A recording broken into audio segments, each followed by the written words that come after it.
down. Alam niyo, na-bless ako sa mga songs ngayong umaga. Ito talaga pag kumabalik tayo sa hymns.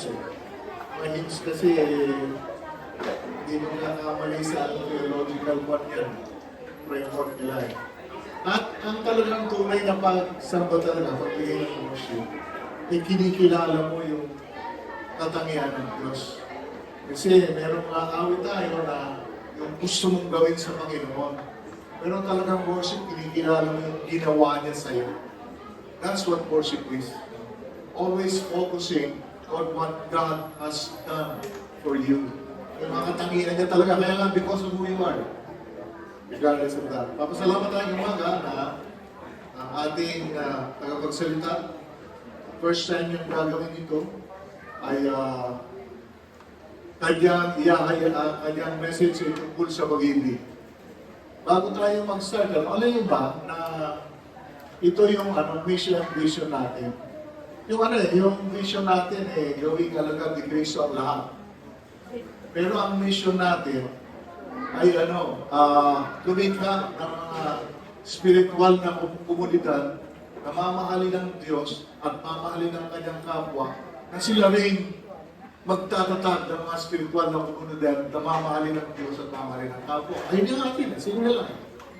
To establish spiritual communities who will love God and love others, according to yung love chapter, who will in turn create or establish spiritual communities who will love God and love others. Simple lang. So, tayo po ay nagagalak ngayong umaga na mapakinig ng kanyang salita, listen to the words of what the Bible says. Kasi dito tayo sumalag. Tawagin natin si Kapatid Wally. Ano lang sasabi mo, Wally?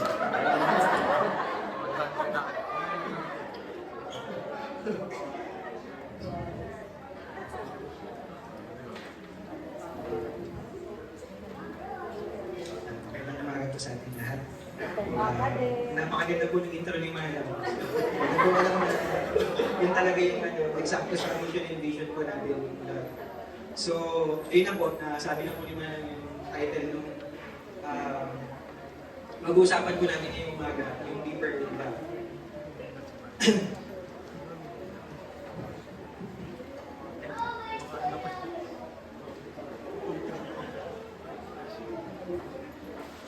So, deeper in love. So, alam naman na po natin yung love. Pero ngayon po, try po natin mag-dig deeper sa kung ano po ba yung ibig sabihin ng love.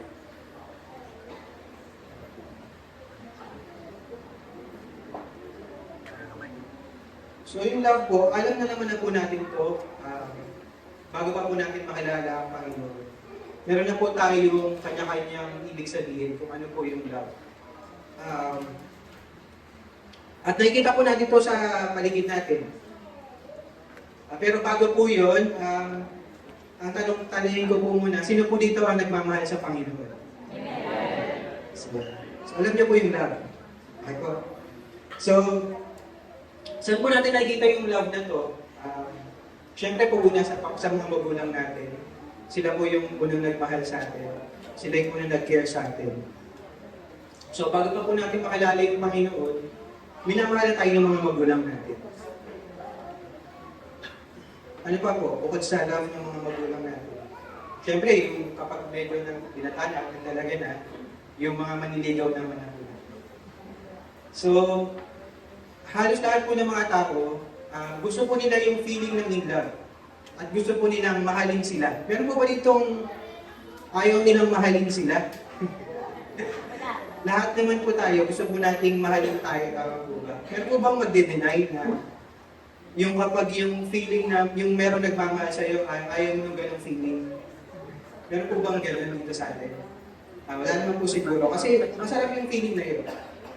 Pero yung pag-usapan po natin na love is not the feeling. Okay po. Saan pa po natin makikita yung love? Sa mga songs, sa mga media. So yan, nag-search po ako ng mga songs na ano kaya yung mga songs na sikat noong 70s, 60s na ano, pwede natin makita itong love na to. Kaya ang dami pong lumabas. Ang una nga pong lumabas, I Will Always Love You, Whitney Houston. Love Me Tender. So yan. Yan po yung mga unang ibig sabihin po ng love para sa atin. Itong mga kanta na to na kinakanta natin, kinakabisado natin, di ba? Binaham natin. So, yan po yung mga naging unang ibig sabihin. Sa mga Tagalog na kanta, meron din naman po. My love will see you through. Sa OPM pa lang, sa OPM. So, may mga songs din po na makikita tayo. Search pa lang po ako niyan. Marami na po ako nakita.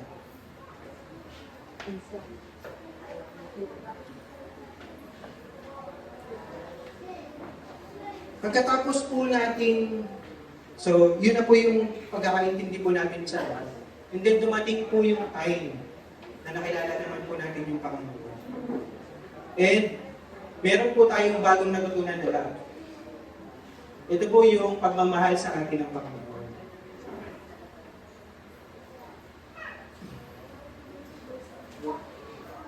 So, basahin po natin. So, magbukas po tayo sa God shows us what is love. So, sa Romans 5:8.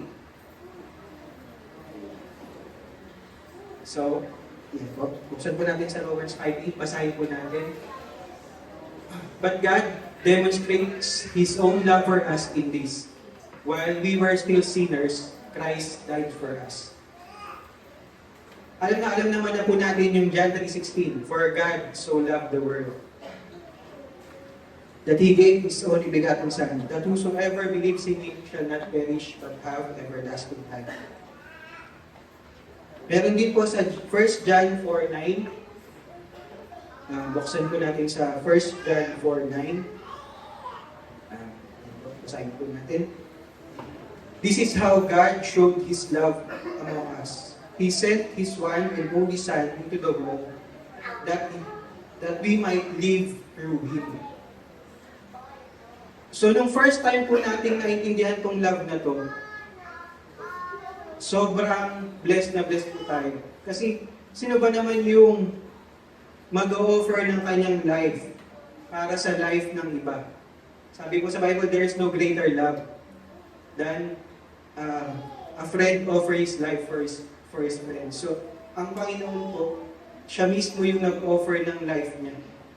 So, kung meron mang greatest love, ito na po yun, natutunan na po natin nung nakilala po natin siya dito sa love na to.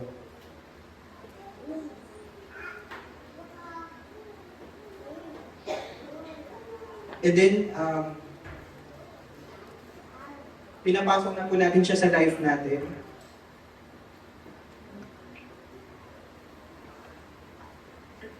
And, ano na po yung nangyari after nito na naiintindihan na po natin yung love niya.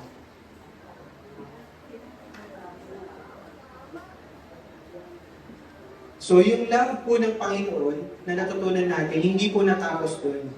Yung love po niya, ang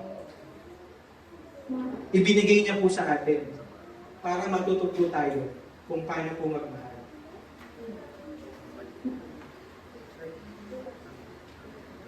Tayo po, nung hindi pa po natin nakikilala yung Panginoon, natututo tayo magmahal dahil sa mga magulang natin, dahil sa nakikita natin. Dahil meron tayong pattern na pinagagayahan kung paano tayo magmahal. And ito po yung nagiging batayan din natin kung paano natin ipapakita rin yung pagmamahal. So kapag lumaki ka sa isang pamilya na hindi marunong magmahal, hindi mo rin kaya magmahal. Kasi hindi mo nakita eh. Pero ito, ipinakita po sa atin ng Panginoon, yung pagmamahal na ito. So, lahat naman po tayo na naiintindihan natin itong pagmamahal ng Panginoon. Meron po bang hindi nakakaintindi sa atin? Nang ginawa niya pong sacrifice para sa ating lahat. So, yung ginawa niya pong ito, hindi lang po para basta maligtas tayo. Gusto rin ipaintindi po sa atin ng Panginoon dito kung ano po yung love. Tinuturuan din po tayo dito ng Panginoon kung ano po ba yung love na dapat na ginagawa natin.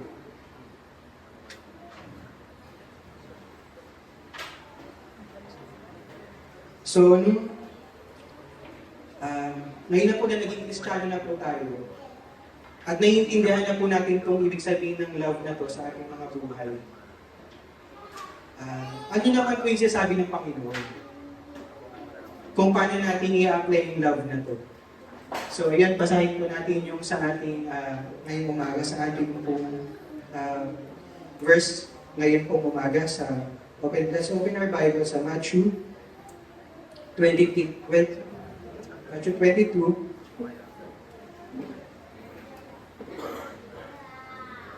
37 to 40.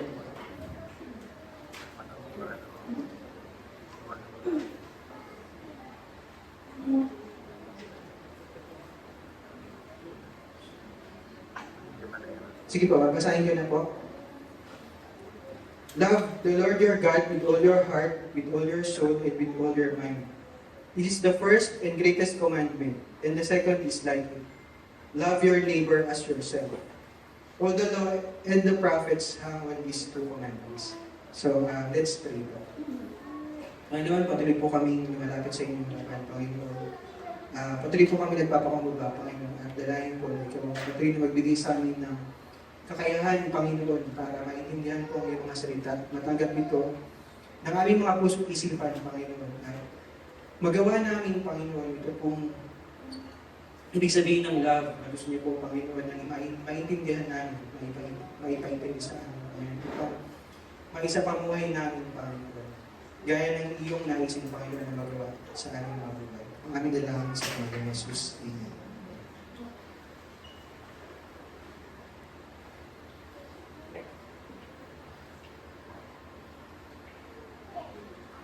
Ngayon po na, ito pong dito po sa Matthew 22, 37 to 40, hatiin po natin siya sa dalawang part. So yung first part po is, love the Lord your God with all your heart, with all your soul, with all your mind. So, paano po ba natin minamahal yung ating Panginoon? Sabi po dito, with all your. Alam niyo po ba na itong verses na to, kapag tinignan po natin yung ibang mga Gospels, kinote po ito ni Matthew, Mark, and Luke. Kinote po nila itong verse na to. Ito pong verse ay kinote nila sa Old Testament na verse. So, buksan po natin itong kung saan po ito sinabi sa Old Testament. Sa Deuteronomy 6, Deuteronomy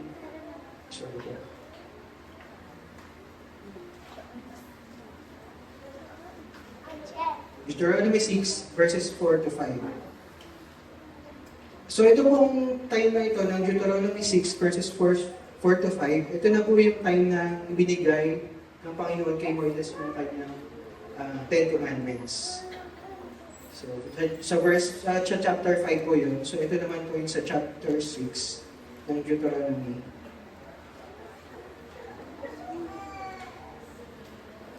So buksan po natin. Deuteronomy 6.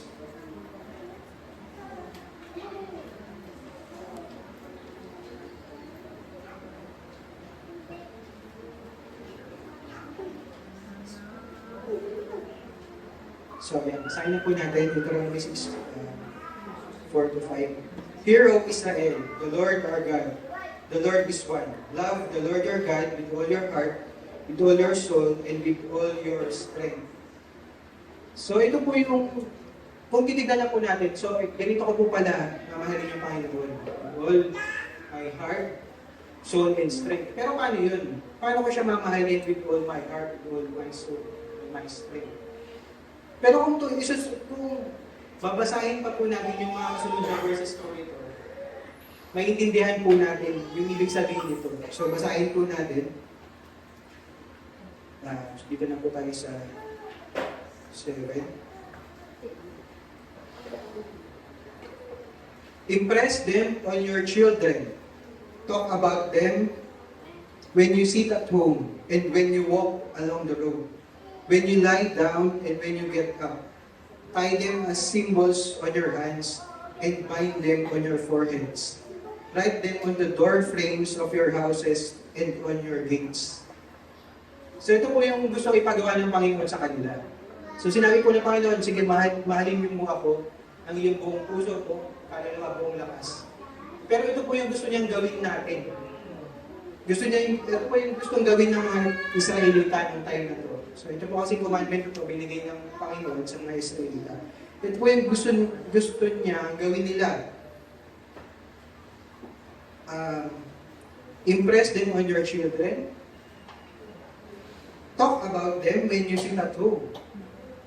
So, ituro mo sa iyong mga anak, pag nasa bahay kayo, pag-usapan niyo. When you lie down and when you get up.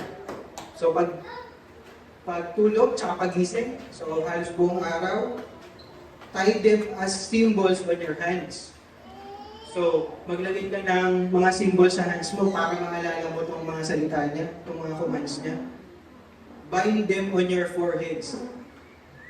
So, naalala ko po nung nag-review po ako sa board exam,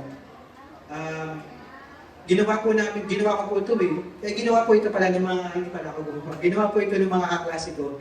So, sa boarding house nila, sinulat nila yung lahat ng formulas, lahat ng kailangan naming tandaan, sinulat po nila sa mga pader.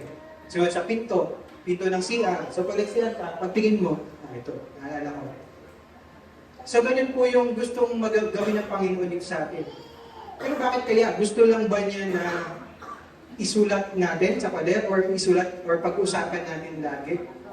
Meron pong gustong ituro yung Panginoon dito. Gusto niya pong ituro sa atin kung paano natin siya mamahalin with all our heart, with all our soul, and with all our strength. So kapag ginawa natin to, and gusto ko pong itry niyo po, gusto ko pong itry natin lahat, nagawin natin to. So pag-uwi ng bahay, pag-usapan natin yung salita ng Panginoon. Kausapin natin yung mga anak natin sa pamamagitan ng mga salita ng Panginoon. Pagtulog natin, pag-isip natin, basahin natin yung salita ng Panginoon. Ano po kaya mangyayari? Ito pong mga salita ng Panginoon na to, ito pong utos niya, unti-unti, hindi natin namamalaya, papasok po sa ating mga puso. Siyempre, una, papasok sa isip natin. Pag paulit-ulit po tayo, papasok po ito sa ating mga puso. Hanggang sa nagiging natural na po sa atin. Kasi po kung ano po yung nilalagay sa puso natin, yun po yung sinasabi natin. Yun po yung lumalabas sa atin. And then, naiintindihan na po natin kung ano po yung ibig sabihin ng Panginoon na mahalin natin siya ng buong puso, ng buong kaluluwa, at ang buong lakas po. So ito po, utos po ito ng Panginoon sa mga taga-Israelita. So sa Old Testament po ito. Pero paano naman po kaya ngayon? Sa tayong mga Hentil, sa New Testament, ano po kaya yung sinasabi ng Bible ng utos para sa atin?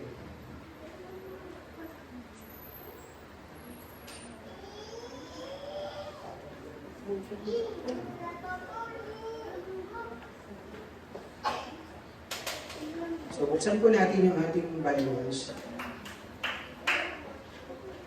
Sa 1 John 5:3. 1 John 5:3.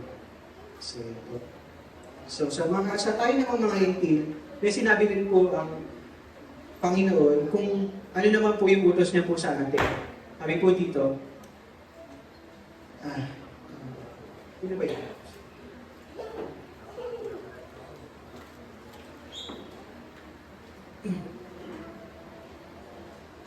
Sige, basahin po natin. In fact, this is love for God, to keep His commands, and His commands are not burdensome. So, sinabi po ito sa 1 John 5:3. So, sinasabi na po ito ni John sa early churches na po. Kasama na po dito yung mga Hentil. Ito po yung sinasabi na, in fact, this is love for God, to keep His commands, and His commands are burdensome. So, meron din po ang utos na ibinigay sa atin. Pero ano po kaya yung utos na yun?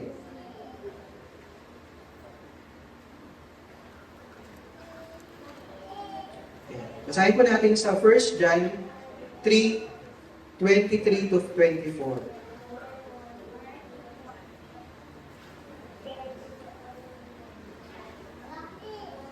Sabi po dito sa 1 John 3:23 to 24.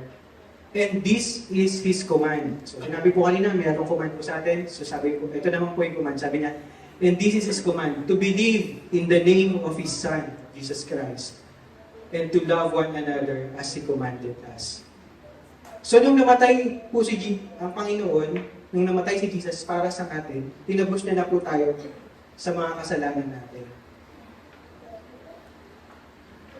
So hindi na po tayo, tinubos na po tayo sa kasalanan natin, hindi na po tayo under dun sa kung ano po yung sinasabi sa Old Testament na mga utos parang na makikita natin kung ano po yung kasalanan natin. So yun po yung naging purpose ng Old Testament, na makita natin yung mga kasalanan natin. Na ma-acknowledge po natin sa sarili natin na makasalanan tayo. Yun po yung sukatan. Kaya walang kahit sino mang hindi nagkasala. Yun po kasi yung sukatan natin. Pero nung dumating po yung Panginoon, tinubos niya na po tayo sa mga kasalanan natin. Sa mga bagay na hindi natin kayang gawin, tinubos na po tayo ng Panginoon. Siya na po yung nag-sacrifice. Dahil kung hindi niya po gagawin yun, lahat po tayo pupunta sa hell, mamamatay. Pero dahil sa pagmamahal niya, yun po yung ginawa niya. Kaya pagdating po dito sa New Testament, ito na po yung utos. Sabi niya po, to believe in the name of His Son. Bakit po pagka naniwala po tayo sa Panginoon, ano po kayong mangyayari? Pag naniwala po tayo sa Panginoon, maliligtas po tayo.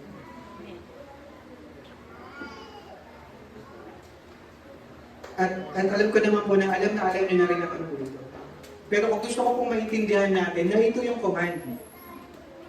Alam niyo na po ito, pero gusto ko pong maintindihan na ito yung command sa atin. So kung sa mga taga-Israelita, binigay yung 10 Commandments, sa atin naman po ito. Una, maniwala tayo sa Panginoon.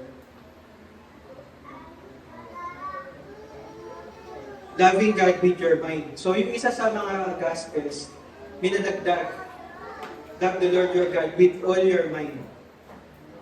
So usually po nakalagay doon dito sa Deuteronomy, with all your heart, soul, and strength. Pero yung isa po sa mga Gospels nakalagay doon, love the Lord your God with all your mind.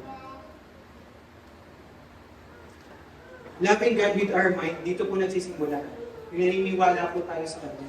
Bakit? Yung mga tao po kasi na atheists, alam nilang may Diyos, pero hindi nila kayang tanggapin. Sa isip nila. Alam po nilang may Diyos, nakikita naman nila sa mga paligid, sa mga ginawa ng Panginoon, pero hindi po nila kayang tanggapin. So dito po nagsisimula, yung loving the Lord with all your mind. Nung tinanggap po natin siya.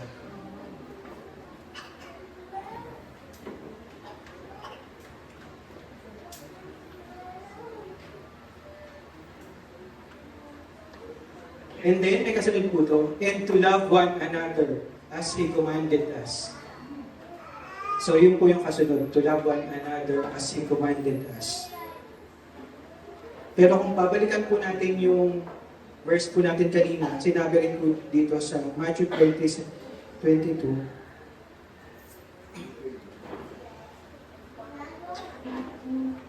And the second is like it, love your neighbor as yourself. Dito, inulit po siya, and to love one another as He commanded us. So, hindi po nawala yung second part. So, sa ating mga hintil, meron pa rin, and to love one another. Dito po, sa Israelita, ang iniisip nilang mga neighbor nila, ay hindi mga kapwa nila Israel. Pero dito po, ano po kaya yung sinasabi ng Panginoon to love one another as He commanded us? So yung kapwa-Kristiyano po ba natin? Totoong love po ba yun kung ang kaya lang nating mahalin ay yung kamahal-mahal? Diba? Sabi po ng Panginoon, wala tayong pinag-iba. Kung ang kaya lang nating mahalin ay yung kamahal-mahal. So, love your enemies. So yan. Nag-go deeper in love po tayo.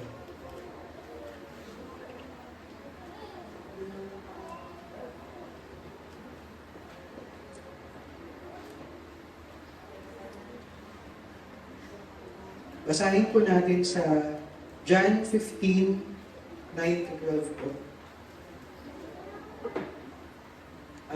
Ito pa po yung isang sinasabi ni Jesus Christ sa kanyang mga disciples na yung turuan ng mga disciples na to love each other. So, John 15, 9 to 12.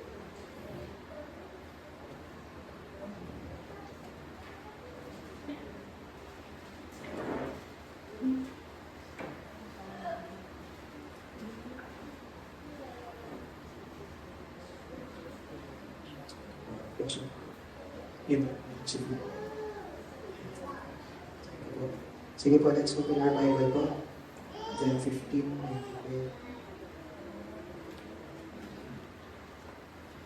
So, babasahin ko na po. As the Father has loved me, so I have loved you.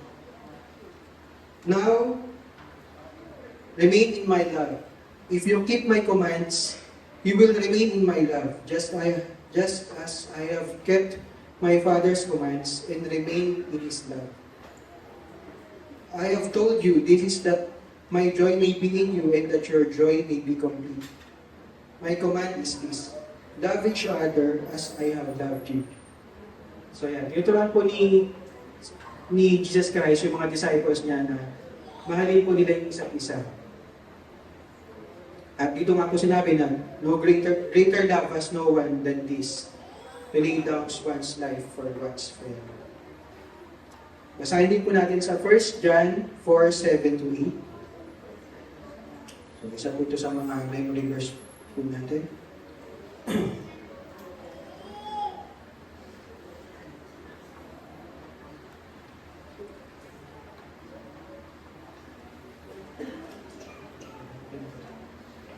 So, dear friends, let us love one another, for love comes from God. Everyone who loves has been born of God and knows God.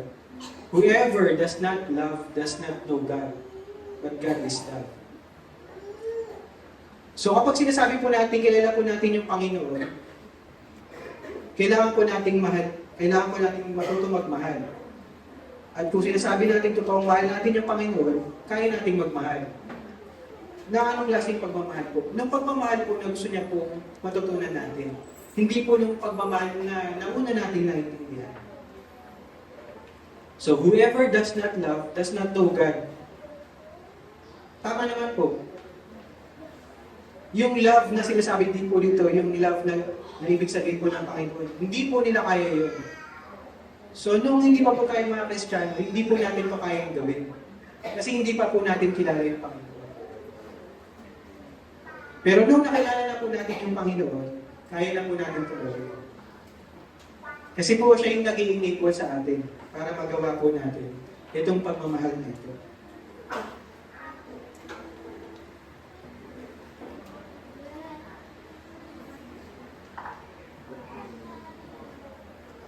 Sabi po dito sa John 13, 34 to 35. So, makibukas po kayo sa John 13, 34 to 35. A new command I give you. Love one another as I have loved you. So you must love one another. By this, everyone will know that you are my disciples if we love one another. Dito po tayo makikilala. Totoo po ba tayo mga Kristiyano? Amen. Dito po tayo makikilala. Sino po yung example natin? Jesus. Nagbigay po ng example si Jesus Christ sa mga disciples. Kung paano po yung ibig sabihin niya sa love. Na gusto niya ng Panginoon na gawin natin.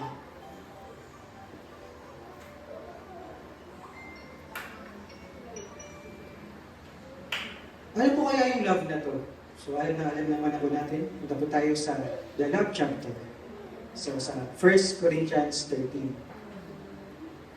Sige po, buksan po natin 1 Corinthians 13.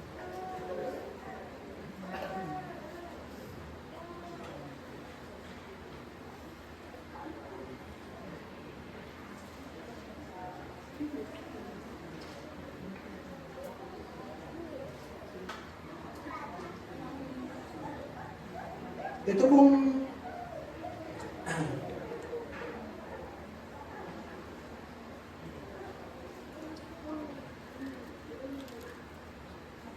Ito pong love na to, si Jesus po yung example. So, ibig sabihin po, itong love na to ay perfect. Bakit? Perfect po kasi si Jesus eh. Pero, ito po yung gusto niyang gawin natin. At dito tayo makikilala ng Panginoon. Ibig sabihin, kung gusto niya pong gawin natin to, magagawa po natin siya. Kahit na perfect po yung love na to. Kasi ito po yung inutos sa atin na gawin natin. Dito po sa 1 Corinthians 13, tinuturo po ni Paul dito yung mas excellent way. Bakit po? Kasi yung pagmamahal po natin, so kanina po na-establish na po natin yung pagmamahal natin sa Panginoon. Ngayon naman po, yung pagmamahal natin sa kapwa. So, alam ko na yan. Siyempre, hindi muna ako natutunan kung paano ko mamahalin yung kapwa ko. Pero, ang example mo si Jesus. Okay. Ganun din ba? Ganun din ba magmahal si Jesus? Kung paano yung wala nating naintindihan? So ito pong yung pagkakaintindi po natin. So, and then natutunan na po natin itong verse na to. Love is patient, love is kind. Alam na natin na ito pala yung love. Ito pala yung evidence ng love. Ito pala yung virtue ng love. Pero kahit na alam na po natin, kung minsan at madalas ay namimiss natin, na-overlook natin. Na-overlook natin siya sa mga bagay na iniisip natin mas mahalaga para sa kapwa natin. Mas importante para sa kapwa natin. Mas importante para sa church. Ito po yung gusto ituro ni Paul dito po sa mga 1 Corinthians. Sabi niya po, there is an excellent way. So yun po kasi pinag-usapan dito yung mga gifts. So maganda po yung gifts para po ma-encourage natin yung bawat isa para ma-edify po natin yung church, sama-sama po tayong lumago sa Panginoon. Pero, sabi po ni Paul, merong excellent way. And yung excellent way na to, alam na natin. The excellent way is love. Pero ang tanong, totoo ba alam na natin kung ano yung excellent way na to? So, basahin po natin sa 1 Corinthians 13. Bago po yan dito, sabi niya po dito sa huling part ng 12. And yet, I will show you the most excellent way. If I speak in tongues of men or of angels, but do not have love, I am only a resounding gong or a clanging cymbal. If I have the gift of prophecy, and can fathom all mysteries and all knowledge, and if I have faith that can move mountains, but do not have love, I am nothing. If I give all I possess to the poor, and give over my body to hardship, that I may boast, but do not have love, I gain nothing. Yung pong mga sinabi dito yung pong sa simula dito sa first chapter, ito pong mga sinabi ni Paul dito ay, grabe po. Grabe na po siya, kung kaya po natin gawin. Sabi po dito, if I give all I possess to the poor. So kung maalala niyo po, mayroong nagtanong po kay Jesus Christ, kung ano pa po yung kailangan niya gawin. So sabi ni Jesus Christ, ito yung mga utos. Nasunod niya na daw lahat. So ano po sabi ni Jesus Christ? Ibigay mo yung lahat ng meron ka. So nalungkot po siya. Ibig sabihin, hindi siya ganun kadali. Ano pong sabi ng Panginoon? Madali ba ang isang mayaman na makapasok sa langit? Hindi siya ganun kadali. Pero sinabi po dito ni Paul,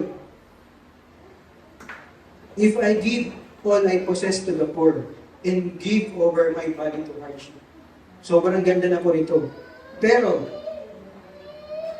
kapag wala akong love, I still gain nothing.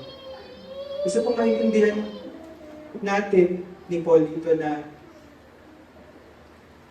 katulad rin po nung nangyari sa mga Israel. Sinabi ko sa kanila, yung binigay po sa kanila yung mga utos. At ginawa po nila with all their strength. With all their strength. Pero nawala po yung with all their heart. Hindi po nila naiintindihan. Ang nagawa lang nila with all their strength. Ito po yung gustong maintindihan ni Paul natin. na kapag ginagawa natin itong mga bagay na to, hindi dapat mawala yung love. Kasi ito yung gusto ko unang ipagawa sa atin ng Panginoon. Yun naman talaga yung gusto niyang magawa natin. Yung love. Diba? Gaano pa ka-great itong mga kaya natin gawin. Gaano pa ka-great itong mga gifts na binigay niya sa atin. At siya po ang nagpag-great nito para po sa church. Baliwala po lahat kung hindi po natin magagawa ito ng may totoong pag-ibig ko. Sabi po dito, love is patient, love is kind. It does not envy, it does not boast, it is not proud. It does not dishonor others. It is not self-seeking. It is not easily angered. It keeps no record of wrongs. Love does not delight in evil, but rejoices with the truth. It always protects, always trusts, always hopes, always perseveres. Love never fails. So, may reverse pa po natin yan. Pero most of the time, sa mga maliliit na bagay, pa tayo nag-fail para magawa ito. Sa pong magandang example, kapag po sa mga kabataan, so, nakalala na po nila yung Panginoon, and gusto po nilang i-share yung Panginoon sa mga kaibigan nila. Pero, natatakot sila na baka mawala yung friendship. So, i-overlook na lang nila. Kahit nakikita nilang mayroong masamang nagagawa yung mga kaibigan nila. So, love does not delight in evil. So, sa mga simpleng bagay po, hindi na pala natin nakipakita yung totoong pag-ibig. Love is not self-seeking. Malaman po, laging ginagawa natin yung sarili natin. Ano ba yung para sa akin dyan? Ano ba yung makukuha ko dyan? Natatabakan na ba yung pride ko pagdating dyan sa mga bagay niya? Kaya po ba nating isipin na kahit na ang isang bagay ay alam natin, kabisado natin, pero sasabihin natin, kaya nating magpakumbaba.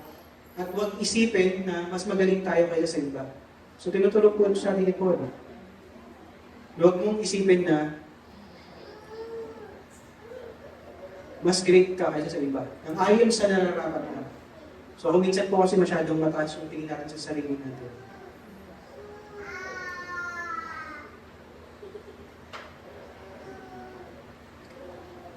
Love always trusts.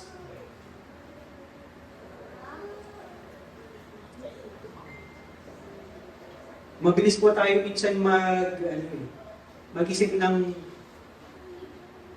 ay magbigay ng kahulugan sa mga actions po ng mga kapatid natin. Hindi tayo mabilis mag-trust.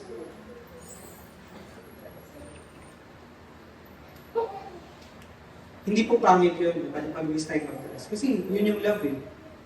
Di ba po? Tuturuan po tayo ng Panginoon na laging isipin yung best dun sa ibang mga tao. Hindi yung worst. Kasi yung worst agad na inisip natin, ganito kasi yan. Ganito siya. Hindi po yung best.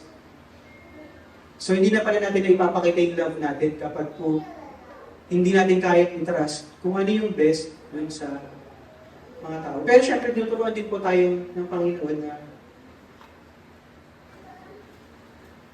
na i-test lahat ng bagay. Syempre, test every skill.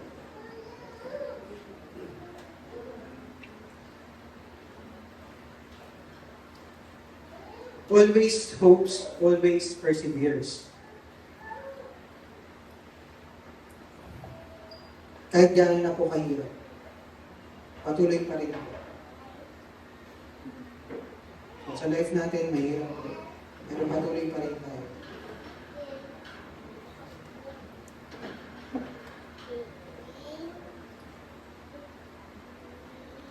Ito pong love na to, na sinasabi po dito sa 1 Corinthians 13,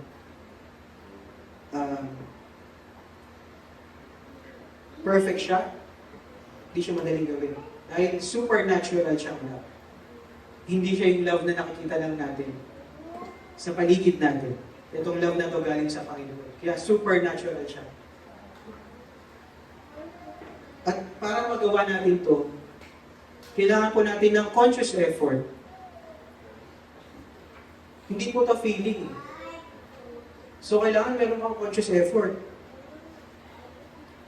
It does not envy. Hindi ka naiinggit. May gusto kang bagay, na unang nakuha ng kaibigan mo. Ay, buti pa siya. Sana all. Kailangan meron tayong conscious effort.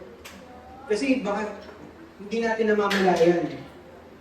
Hindi na pala natin na ipapakita yung love. It does not boast. So kahit na, nagpapataasan ng or dahil alam natin yung mga bagay, mas mataas yung boses natin. Mas marami tayong nasasabi.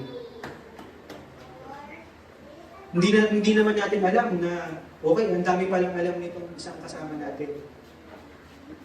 Yung best na plan pala nanggagaling sa kanya. Pero dahil sabi natin, ay marami na akong experience dyan. Ito dapat ang masunod.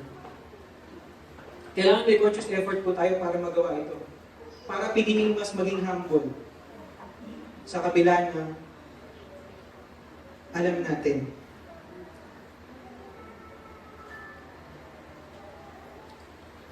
And tinuturuan din po tayo dito ni Paul na mag-mature sa love natin.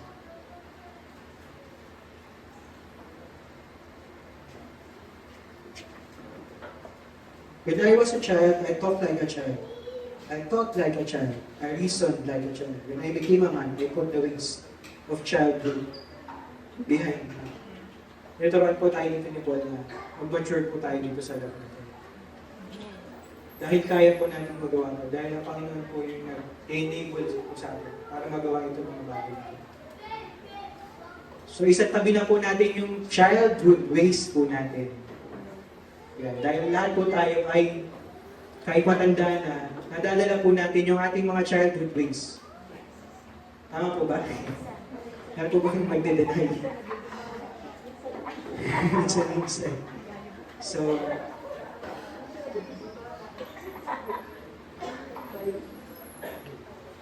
when I became a man, I put the wings of childhood behind me. So, magkaroon pa tayo ng mature po sa lahat.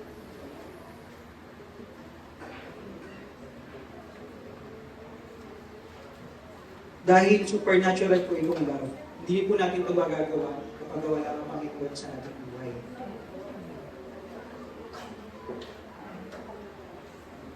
Ang Panginoon lang makakatulong po sa atin para magawa ito. So, ano po kaya yung kailangan natin gawin? So, the more we seek God, the more we read His Word, the more we rely on Him, the more we rely on God's love, the more we can grow deeper in our love. So, tatapusin ko po dito sa verse na po. So, 1 John 4:15 to 17. Basahin po natin. If anyone acknowledges that Jesus is the Son of God, God lives in them, and they in God. And so we know and rely on the love God has for us. God is love. Whoever lives in love, lives in God, in God. So let us grow deeper in love. Let us love like Jesus.